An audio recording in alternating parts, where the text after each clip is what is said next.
There is a type of pain that does not announce itself loudly. It does not arrive with sirens or with screaming or with any of the dramatic signals that would at least give you time to brace. It arrives quietly. It arrives through a closed door, through a silence where a voice should have been, through the absence of a hand reaching out when you needed one most. It arrives like rain, not a storm you can point to, but the slow, soaking kind that gets into everything before you even realize you are wet. And by the time you understand what has happened, you are already sitting on the pavement. You are already alone. And the lights are already on inside a house that has decided it does not need you anymore. Zara Cole was 26 years old the night the people closest to her decided she was finished. She was wearing a blue dress.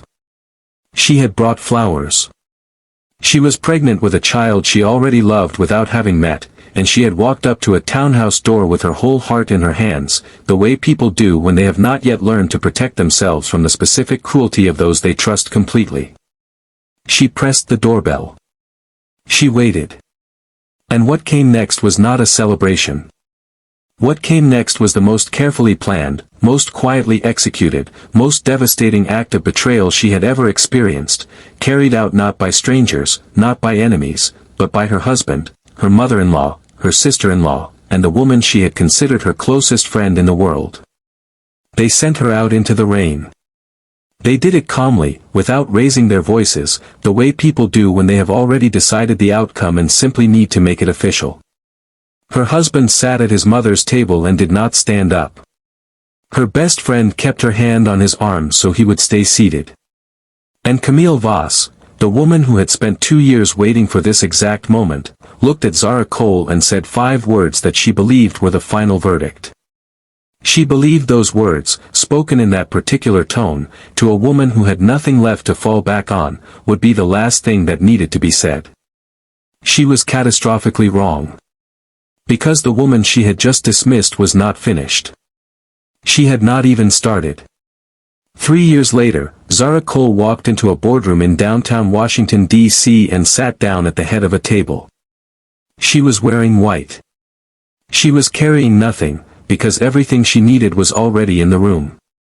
And sitting across the length of that table, with his pitch material spread in front of him and his practiced smile already beginning to fail at the edges, was Derek Voss. He had spent 4 months trying to save his company.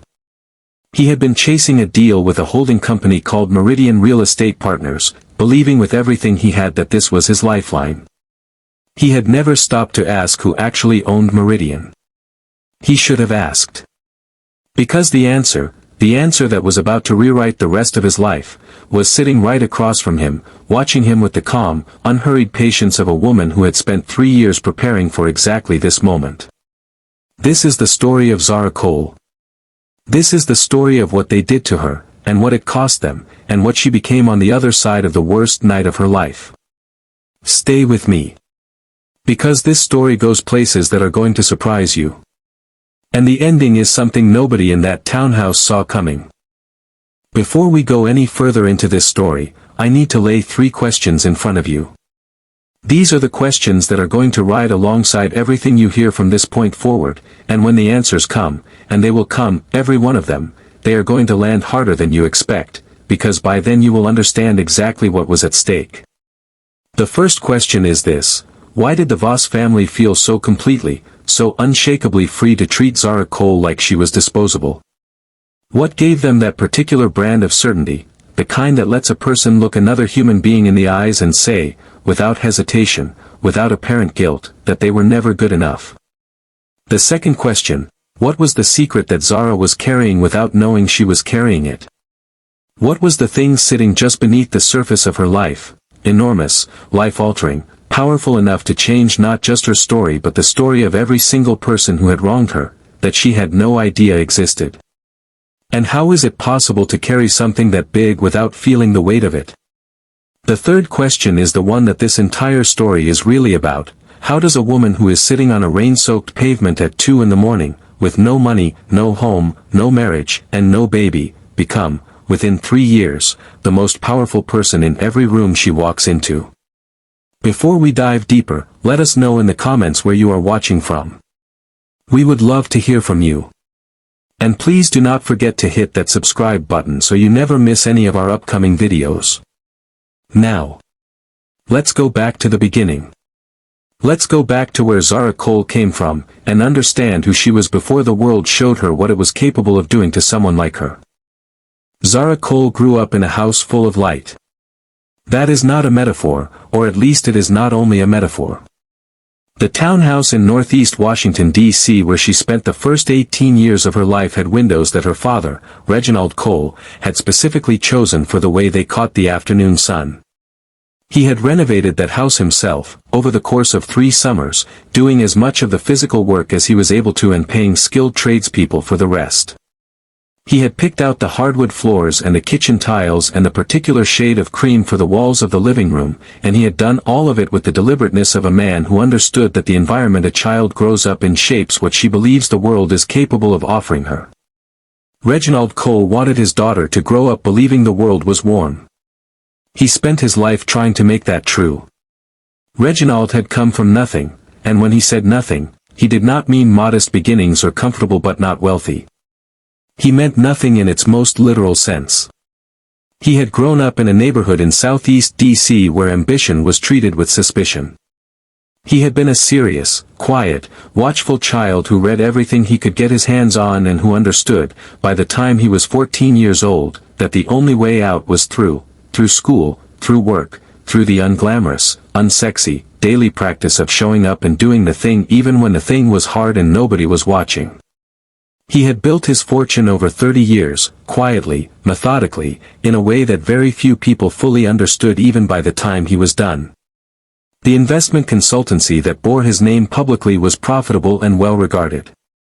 But it was only the visible surface of something enormously larger. Her mother, Diane, had been Reginald's anchor for 16 years, a quiet, deeply perceptive woman who noticed everything and said only what needed saying. She had been a librarian, which suited her. She had read to Zara every single night until Zara was old enough to read back to her. Diane died when Zara was 11, from a cancer that moved faster than anyone expected. Reginald grieved her privately, completely, and without letting it make him smaller. He never remarried. When Zara asked him why, years later, he said, "Your mother used up my whole heart. There is not a corner of it that is not already hers." Zara had filed that sentence away in the part of her mind where she kept the things she wanted to remember forever.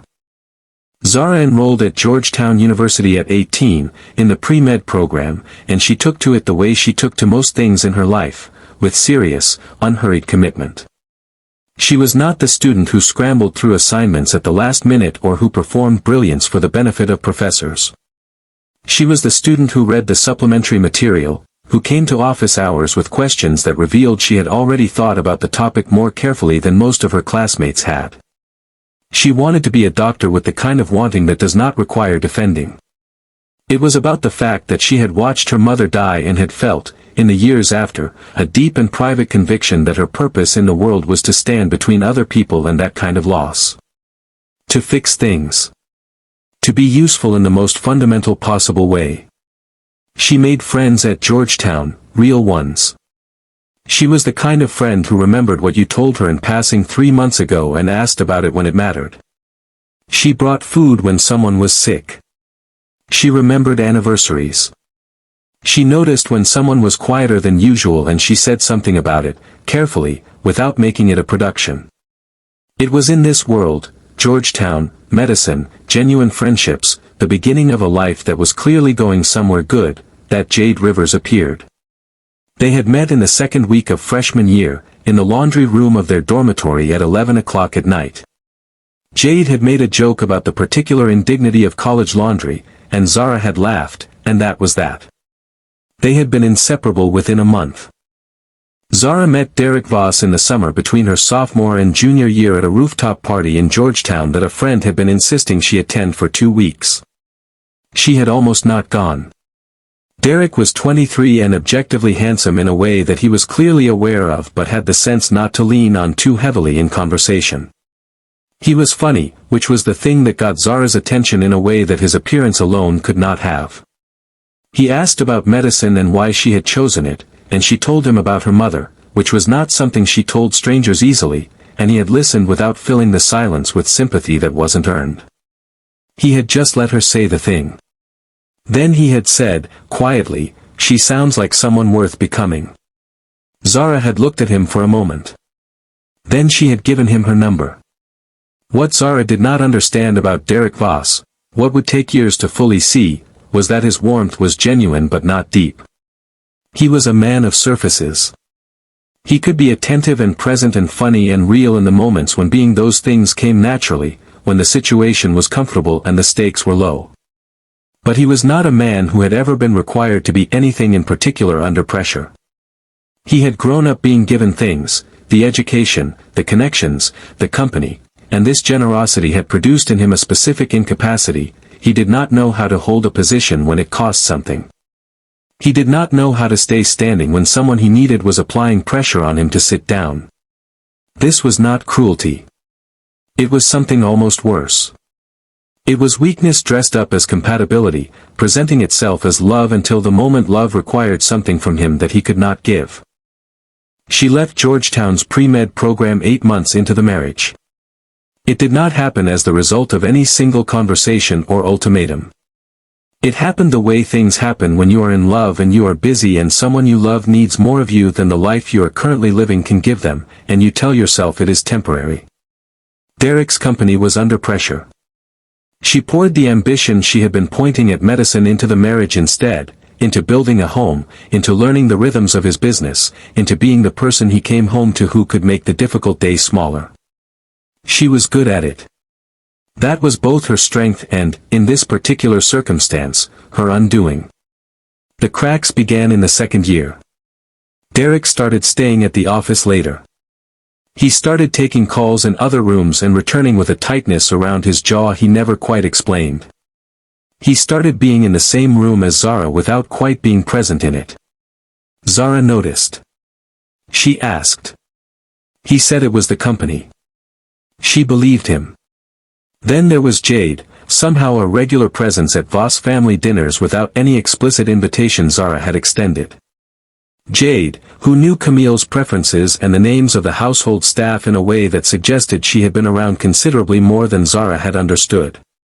And then, on a Tuesday evening in February, Zara stood in their kitchen with a pregnancy test in her hand and her heart going at twice its normal speed. She turned the test over. She watched Derek's face. And in the 3 seconds before he composed himself, she saw something behind his eyes that was not joy. The door opened and it was Jade. Not a housekeeper, not Camille, not Tessa, not Derek. Jade. Standing in the Voss family foyer in a silk blouse that Zara had not seen before and her good earrings, the ones she wore when she wanted to look like she had dressed without thinking about it, with her hair down and her posture entirely, completely at home. Not the posture of a guest. The posture of someone who had been in this hallway many times before, who knew which light switch controlled the entrance lamp, where the coats went, whether Camille preferred the door left on the latch. The posture of someone who belonged there. Zara stood on the threshold with her flowers and her blue dress and took in the picture in front of her, her best friend of 6 years, in her husband's mother's house, looking back at her with an expression that was almost apologetic. Almost. Not quite. Beneath the apology was something that looked, if you were being honest with yourself, like relief. Zara stepped inside. She kept her face still. She had learned how to do that somewhere between her mother's death and her 3rd year of pre-med, how to keep the surface of your expression completely level while something underneath it is moving very fast, cataloging, arriving at conclusions that your face has not yet been given permission to show. She said hello. She let Jade take her coat. She allowed herself to be led toward the sound of voices coming from the dining room. The dining room was set for dinner in the precise, formal way that Camille Voss set every table, the right silverware, the polished glasses, the fresh centerpiece, everything arranged to communicate a specific kind of authority through aesthetics alone. Camille was already seated at the head. Beside Camille's usual guests was a man Zara did not recognize, later introduced as a family attorney, a detail she would not fully understand until much later. Camille waited until the first course was cleared. That was a choice, deliberate, considered, the kind of timing that only someone who has thought very carefully about how a conversation lands would employ. She set her fork down. She folded her hands on the table. She looked at Zara with the expression of a woman who has prepared extensively for this moment. She began to speak. She said the pregnancy complicated things. Without preamble, without building to it, without any softening. She stated it, the way you would state weather conditions. She said that Derek had worked very hard to build something, and that the family had certain expectations, and that Zara had never quite aligned with those requirements. She said that what was needed was a clean break. And throughout all of this, every word, Derek Voss sat at his mother's table and looked at the tablecloth. And Jade Rivers sat across from him with her hand resting on his forearm, keeping him in his chair, keeping him still, keeping him from doing anything that would complicate the sequence of events that had clearly been arranged in advance of this evening. Zara looked at Derek during the entire speech. She did not look at Camille. She looked at Derek, because she needed to see it, she needed to see with her own eyes what she had been quietly refusing to believe for months. She needed to see him choose. And he chose. He chose by not choosing. He chose by keeping his eyes on the tablecloth while his mother laid out the terms of his wife's removal from his life. Then Camille said the 5 words. She said them at the end, a punctuation mark, a period at the close of a long and carefully constructed sentence. She looked directly at Zara for the first time since the meal began, and in a voice that was so perfectly, insultingly level that it contained no anger at all, she said, "You were never good enough." 5 words. Not shouted. Not whispered. Simply stated. And then she picked up her wine glass, and she drank, and she waited. She stood up the way a person stands when they understand that the conversation is over. She pushed her chair in. She walked to the door. She was almost through it when Tessa's voice came from the table, sharp, pleased with itself, the voice of someone who has been waiting a long time for permission to be the kind of unkind they have always wanted to be. She doesn't remember getting to the front door. She remembers the rain starting. She remembers sitting down because her legs stopped working. She remembers her hand on her stomach, the instinctive gesture of a woman who is still, in that moment, a mother. She sat in the rain until the cold made thinking impossible, and then she stood up, and she walked. She lost the baby before morning. She was alone in a hospital corridor by midnight, sitting in a plastic chair under fluorescent light that was too bright for the hour, and a nurse came out and sat beside her and said the words that reduced by 1 the number of people in Zara's world. The nurse was kind. She put her hand over Zara's hand. Zara nodded. She said thank you. Because even then, in the worst of it, she could not stop herself from extending the basic courtesy of acknowledging another person's effort. She paid the hospital bill herself from her personal savings account. She had discovered that Derek had removed her from the joint account 3 days earlier. She called Derek from the hospital waiting room. Once. He did not answer. She called Jade. Jade did not answer. Bria's guest bedroom was small and quiet and had a window that looked onto a back garden. Zara lay in that room for 2 days. On the morning of the 3rd day she got up and she showered and she made herself tea and she sat at Bria's kitchen table and read the divorce papers from beginning to end, every page, slowly, the way her father had always told her to read anything important. When she was finished she signed them. Then she pulled down the folder that had been sitting on a mental shelf for 18 months, the folder from the lawyers, the one connected to her father's estate, and she opened it. Reginald Cole had died 18 months before the dinner, at his desk, of a heart attack at 62. His estate had been held in a trust so carefully designed that it had not been immediately clear even to the lawyers managing it how to properly execute the transfer. What Zara had not known, what Reginald had taken extraordinary care to keep from her, was the true scale of what he had built and left behind. Cole Ashworth Holdings. 47 companies across real estate, technology infrastructure, private equity, and financial services. A private empire, quietly built over 3 decades. He had kept it from Zara deliberately, and with love, he had wanted her to build herself first, to know who she was before she knew what she had. She read the folder the way she had read everything important in her life, from the beginning, slowly, without skipping. When she was done, she found the business card paper-clipped inside the cover. A man named Luca Ashworth. She dialed. He answered on the second ring. She said 3 words, "Show me everything." Luca Ashworth's office was on the 14th floor of a building in downtown D.C. that had been part of Cole Ashworth's real estate holdings for 11 years. The office was clean and uncluttered, not spare out of aesthetic preference but sparse out of function. There were books, a whiteboard covered in notation meaningful only to him, and a window with a view of the city he clearly used for thinking. He was standing at it when Zara was shown in, and he did not immediately turn around. He let her enter the room. He let her have a moment in it before he faced her. That, she would realize later, was the first thing he did that told her something true about who he was. He turned and looked at her with the direct, measuring gaze of a man who is assessing a situation accurately rather than performing courtesy. He did not offer condolences. He did not ask if she was all right. He pulled out a chair. He set the portfolio on the desk. He sat down across from her and waited. It was possibly the most respectful thing anyone had done for her in months, treating her, without preamble, as a person capable of deciding what happened next. The meeting lasted 4 hours. Luca walked her through the full architecture of Cole Ashworth Holdings without simplifying unnecessarily. She asked a great many questions.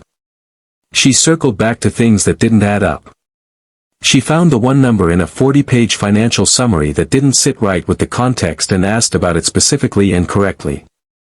Near the end of the 4th hour, she turned to the page marked, Voss Real Estate Development Group. Watch file. She looked up at Luca. He was already watching her. He told her everything. She closed the folder.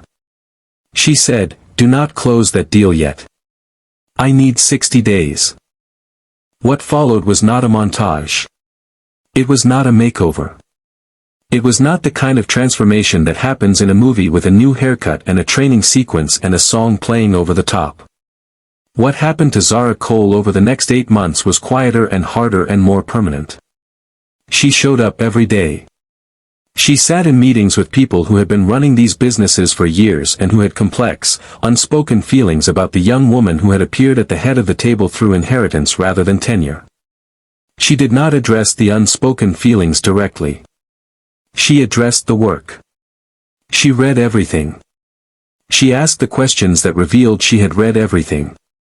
There were difficult days, days when the volume of what she did not yet know felt oppressive, when she came home to the apartment she had moved into and sat on the floor with papers spread around her because the table was too small, and she felt something that was not quite doubt but was in the neighborhood of it.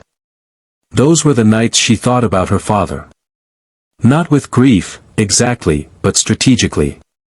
She used him as a guide, as a voice in the back of her mind that said, "You are capable of understanding this, keep going."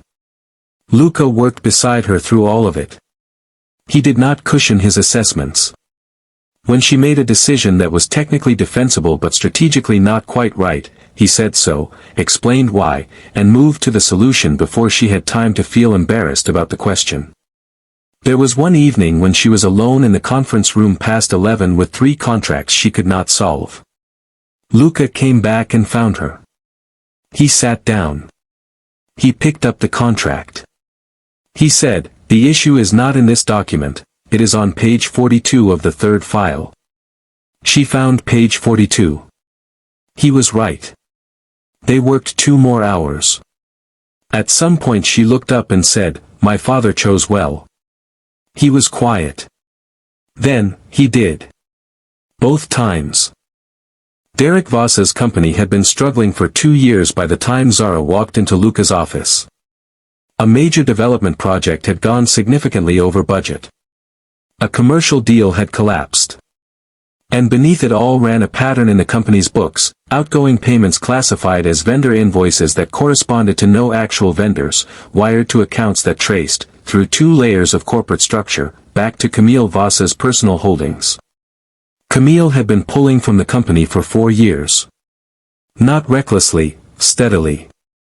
The townhouse renovations, the European travel, the wardrobe, the charity gala table donations, all of it funded, at least in part, through a siphoning operation that had not yet been caught. Tessa had been co-signing on 2 of the subsidiary accounts. Zara's forensic accounting team had been looking for 4 months. They followed money through corporate structures designed to obscure its movement. What they found, over 4 months of methodical work, was a fraud operation spanning 4 years, 217 supporting documents, and a 43-page forensic report. She forwarded 1 copy to her lead attorney and another, through a separate channel, to the office of the State Attorney General. She was not in a hurry. Derek, meanwhile, was growing more eager about the Meridian deal with each exchange. He had told Camille on a call, "I think this is it, Mom. I think this is the one." Camille had said, "Seal it." He was going to try. He had no idea that the person on the other side of that deal already knew his name, his company, his mother's fraud, and the exact date he would walk into a room that had been prepared specifically for him. Derek Voss arrived at the conference facility at 8:40 on a Thursday morning in April, which was either professional eagerness or something closer to anxiety presenting itself as eagerness, possibly both. He was dressed well. He had his pitch materials. He had the practiced ease of a man who has been in a great many rooms like this one and has learned to move through them with the right combination of confidence and accessibility. At 9 o'clock exactly, the door at the far end of the conference room opened. 2 members of Luca's senior team entered and took their seats. Then a Cole Ashworth attorney. Then Luca Ashworth himself, who sat to the left of the chair at the head of the table. Derek extended a professional greeting across the table, still operating in the register of a man who believes he is managing a negotiation. And then the door opened again, and Zara walked in.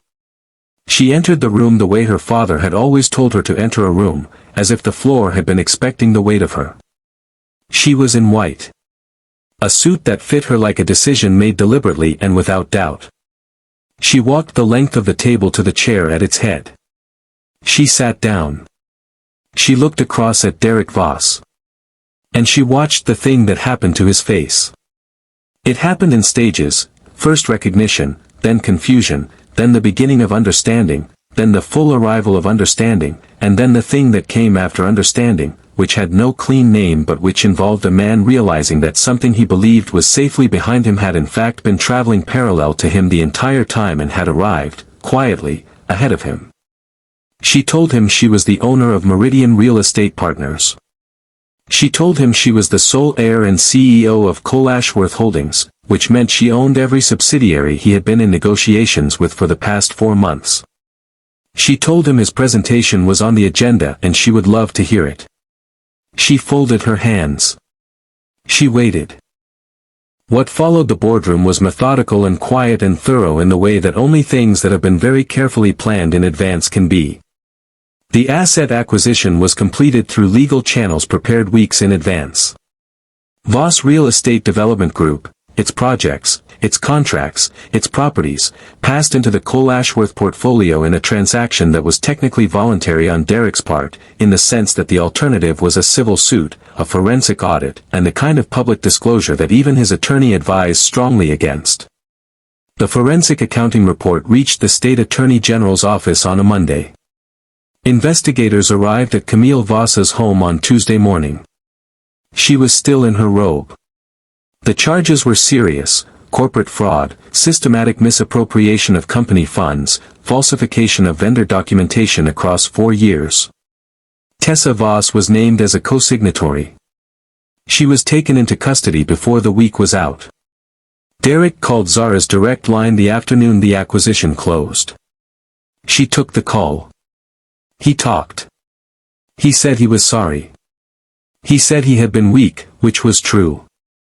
He said he had never stopped loving her. She let him finish. Then she said, "I believe you, Derek."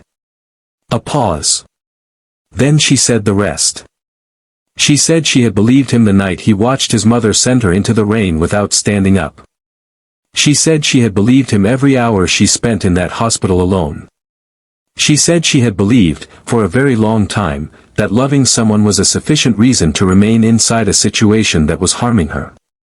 She said, "I do not make that particular mistake anymore." She said goodbye. Kindly. Finally. And set the phone down. Jade Rivers had moved in with Derek within 3 weeks of the divorce being finalized. She posted photographs of the apartment, the kitchen, the Sunday morning light through windows that had previously been Zara's windows. She tagged restaurants that Zara had introduced to the friend group. Whether it was deliberate, whether it was aimed, Zara genuinely could not determine. She also, at a certain point, stopped trying to determine it. Attempting to decode the intentions of someone who has already shown you who they are is a way of continuing to give that person your attention, and Zara had reached the point where Jade Rivers was not entitled to any more of her attention. What Jade had not fully calculated was what her own life looked like when the financial infrastructure supporting it was removed. The apartment was Derek's. The lease was Derek's. The weekends and the restaurants and the curated beautiful life were all structurally dependent on a cash flow that had just changed hands. When it went quickly. Jade's account went private 3 weeks after the acquisition closed. Her last post before that happened was a photograph of a hotel lobby in a city she did not name. After that, nothing. A deleted profile. A silence that communicated, more efficiently than any statement, that what she had felt for Derek had always been contingent on what Derek could provide. Zara did not feel satisfied by this. Satisfaction would have required her to still care about what Jade did. She had passed that point without noticing exactly when she crossed it. Luca Ashworth had not planned on being in this story the way he ended up being in it. He had planned on managing Cole Ashworth until Zara was ready, then stepping to the side in whatever way she needed. What he had not planned for, what he had not accounted for in any of his projections, was what happened when you spend 8 months in daily proximity to someone who is genuinely remarkable. Not remarkable in the way that word gets overused, but remarkable in the precise sense, the kind that means you keep noticing things and thinking, and then going back to work because there is always work to go back to. He had caught her once, literally, the evening she first walked out of the law firm after learning the full scope of her inheritance. She stepped wrong off the curb and he was there, and he caught her. He asked if she was all right. She said, "I don't know yet." He put her in a car.